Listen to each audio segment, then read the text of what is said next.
আসসালামু আলাইকুম। সল্টওয়্যারের পক্ষ থেকে সকলকে আবারও শুভেচ্ছা জানাচ্ছি। পূর্বের ইফ কন্ডিশনের যে ধারাবাহিক টিউটোরিয়াল আছে তারই উপরে বেস করে একদম বেসিক প্রথম ভিডিওতে বেসিক ইফ কন্ডিশন নিয়ে আলোচনা করেছিলাম। এর পরবর্তীতে বিভিন্ন logical value, mathematical operation, relational value, string নিয়ে আলোচনা করেছি।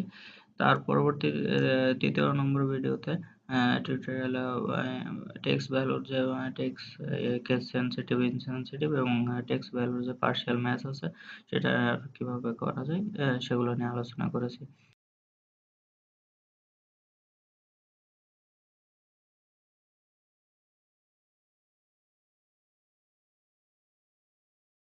তো আজকে যে ফরম্যাটে দেখাবো সেটা হচ্ছে যে ডেট ভ্যালু ফাংশন নিয়ে কিভাবে ইফ কন্ডিশনে কাজ করা যায়।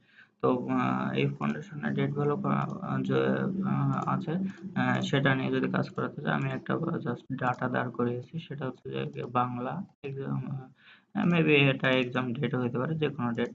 তো বাংলার ডেটটা হচ্ছে 3 তারিখ, ইংলিশ 4 তারিখ, ম্যাথ 5 তারিখ, এরকম এখানে 6টা ভ্যালুর 6টা ডেট দেওয়া আছে চেঞ্জ করে।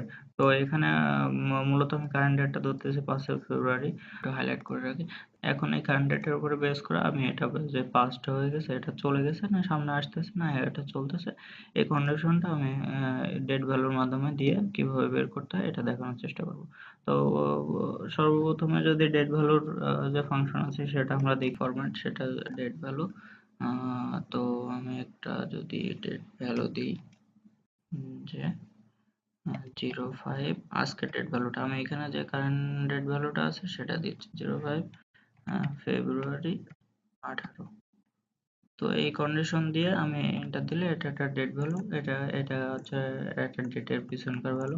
এটা যদি আমি ডেট ফরম্যাটে পেইন্ট করি তাহলে এটা ডেট হয়ে যাবে, ডেট ফরম্যাট হয়ে যাবে। তো আমি ভ্যালুটা নিয়েই মূলত কাজ করব। তো আমি কন্ডিশনটা করি, কপি করে কন্ডিশনটা কপি করে নিই। তো এই কন্ডিশনটা এখন ইফ কন্ডিশনের মাধ্যমে আমি অ্যাপ্লাই করার চেষ্টা করব। তো ইফ কন্ডিশন যদি আমি দিয়ে দিই, তাহলে আমি দিব যে ই 4 এর যে সেল ভ্যালু আছে সেটা is less than date value.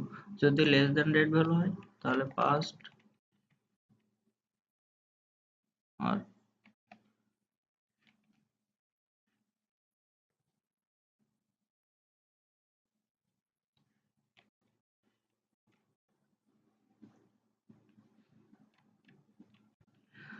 'past' দেখাবে, যদি ট্রু হয় তাহলে পাস্ট, আর যদি ফলস হয় তাহলে ফিউচার দেখাবে।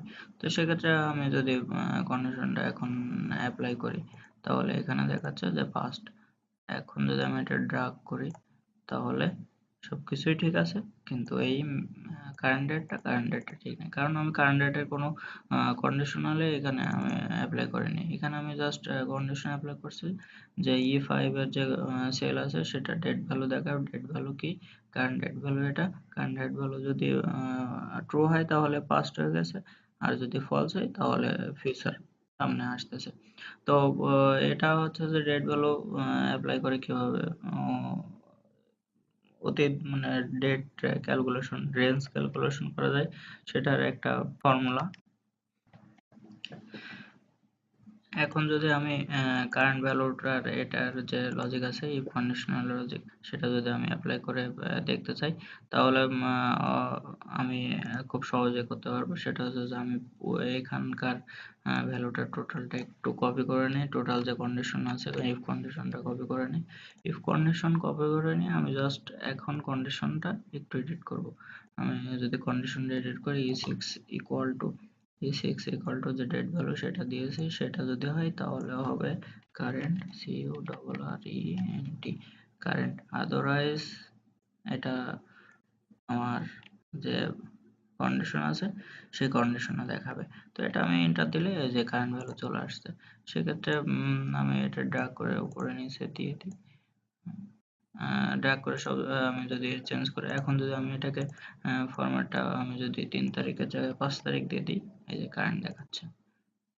এখন এটা হচ্ছে যে আপনার কন্ডিশন এর ভিতরে কন্ডিশন কিভাবে ব্যবহার করবেন, ইফ কন্ডিশনের ভিতরেও ইফ কন্ডিশন ব্যবহার করবেন।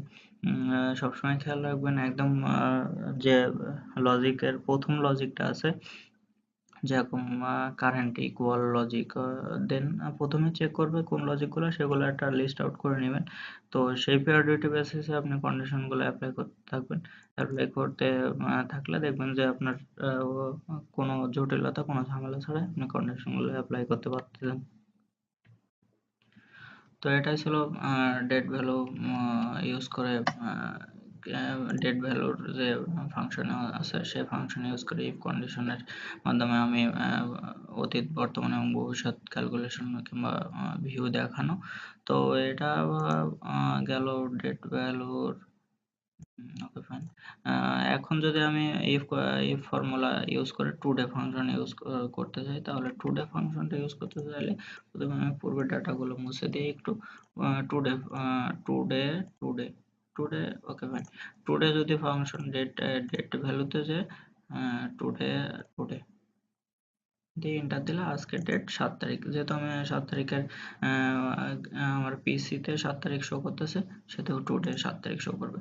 সেই ক্ষেত্রে আমার এখন যদি আমি লজিক্যাল কন্ডিশনাল ফরম্যাটে ফেলাই 7 তারিখের এই টুডে ফাংশনটা আমি কপি করে নিই একটু, উইদাউট ইকুয়াল। আমি এখন লজিক্যাল ভ্যালুতে যাই, লজিক্যাল ভ্যালুতে গিয়ে আমি সি2 ইকুয়াল টু যদি দিই equal to today violated.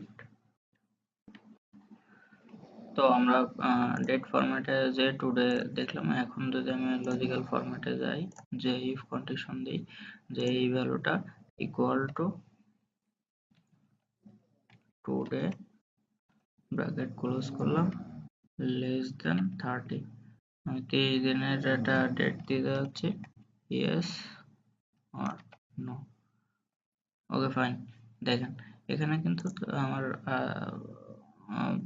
Yes false yes or no, sorry একটু লেস দেন হবে দিই, তাহলে এই যে ডেট ফরম্যাটে মিলে না, আজকে ডেট 7 তারিখ ছিল কিন্তু আজকে 5 তারিখ, যার কারণে ডেট ফরম্যাট না মেলার কারণে আমার রিটার্ন ফলস ভ্যালু দেখাচ্ছে, ইয়েস হলে আমার ট্রু ভ্যালু দেখাতো। এটা হচ্ছে যে ইফ কন্ডিশনার নিয়ে, ডেট ফরম্যাট নিয়ে যদি আপনি কাজ করতে চান, তো এই টেকনিকটা অবলম্বন করে। তো টুডে ফর্মুলা এই পাস্ট ফিউচার জাস্ট কন্ডিশনগুলো অ্যাড করে দিয়েই পাস্ট ফিউচারে যে এটা আমি আলাদা করে দেখাচ্ছি না। এখন যদি আমি ব্লাঙ্ক সেলের আর নন ব্লাঙ্ক সেল যদি আলাদা করতে চাই, যদি আমি দেখাতে চাই যে আমার কোন সেলগুলো ব্লাঙ্ক আছে, কোন সেলগুলো ব্লাঙ্ক নাই, সেটা যদি দেখাতে চাই, ধরি আমি এই সেলটা আমার ব্লাঙ্ক, কিছু নাই, তো এই সেলটা যদি আমি আইডেন্টিফাই করতে চাই, ব্লাঙ্ক ব্লাঙ্ক, ওকে ওকে, একটু আমি এটা, ওকে, ফাইন। আমি সাজিয়ে একটু সাজিয়ে নিলাম।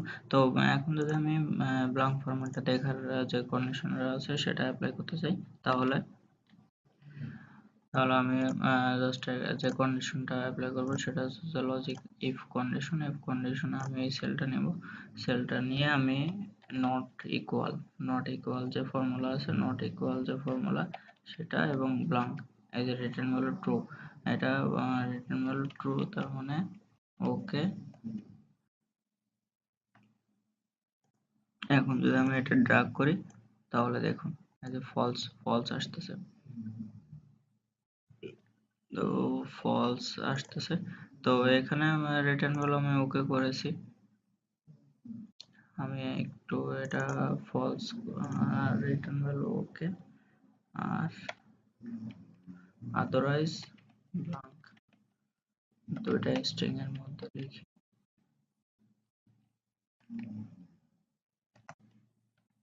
Otherwise blank.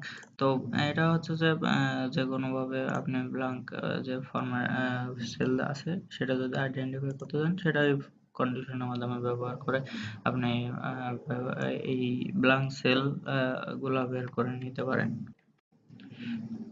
এছাড়াও ব্ল্যাঙ্ক সেল বের করার আরো একটি ইয়ে আছে। আমরা যদি ব্ল্যাঙ্ক সেলে যে কন্ডিশন আছে যে কোথায় ব্ল্যাঙ্ক সেল আছে, এই সেলটা ব্ল্যাঙ্ক কিনা সেটা দেখতে চাই, তাহলে ইজ ব্ল্যাঙ্ক যে কন্ডিশন আছে সেটা ব্যবহার করি। সেটা হচ্ছে যে ইজ ব্ল্যাঙ্ক, জাস্ট আমরা সেলটা okay fine, is blank is equal to false. তো আমি এটা একটু কপি করে ইফ কন্ডিশনে যদি ব্যবহার করার চেষ্টা করি, তাহলে লজিক্যাল টেস্ট ডিলিট করে দিই। লজিক্যাল টেস্ট ইফ কন্ডিশনে logical test equal to false. যদি ফলস হয় তাহলে ওকে, আদারওয়াইজ ব্ল্যাঙ্ক। এখন যদি আমি ড্রাগ করি তাহলে দেখুন,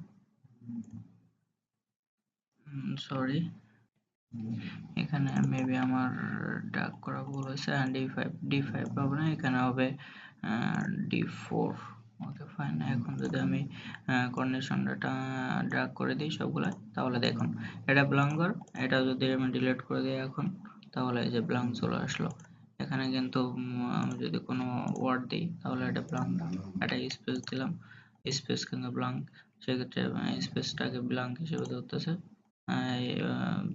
স্পেসটাকেও স্ট্রিং হিসেবে ধরতেছে, স্পেসটাও একটা ক্যারেক্টার আছে। তো সেক্ষেত্রে এক কথায় যদি কোনো ভ্যালু যদি না থেকে থাকে তাহলে এটা আপনার এই কন্ডিশনটা is blank or not equal, যে দুইটা কন্ডিশনাল ফরম্যাট দেখালাম, এই দুইটা ব্যবহার করে আপনি অ্যাডভান্স থেকে বেসিক থেকে অ্যাডভান্স লেভেলের যে এক্সেলের কন্ডিশনাল ফরম্যাটগুলো দেখানোর চেষ্টা করলাম। এর বাইরে অনেক কন্ডিশনাল ফরম্যাট ব্যবহার করা যায়, অ্যাজ ইউজুয়াল আমরা এইগুলো এই নিত্য প্রয়োজনীয় ব্যবহার করে পারি।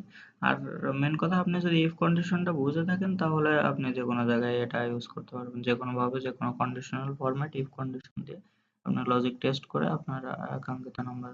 তো এই ক্ষেত্রে আপনি এখন চাইলেই যদি পুরো কোর্সটা প্রথম ৩টা সহ এই ৪টা টিউটোরিয়াল দেখে থাকেন, তাহলে আমার মনে হয় না যে আপনি এখন রেজাল্ট তৈরি করতে কোনো সমস্যার ভিতরে পড়বেন, কিংবা কোনো ধরনের স্যালারি শিট, কোনো ধরনের অফিসিয়াল ডকুমেন্ট ইফ কন্ডিশন ব্যবহার করতে সমস্যা পড়বেন না।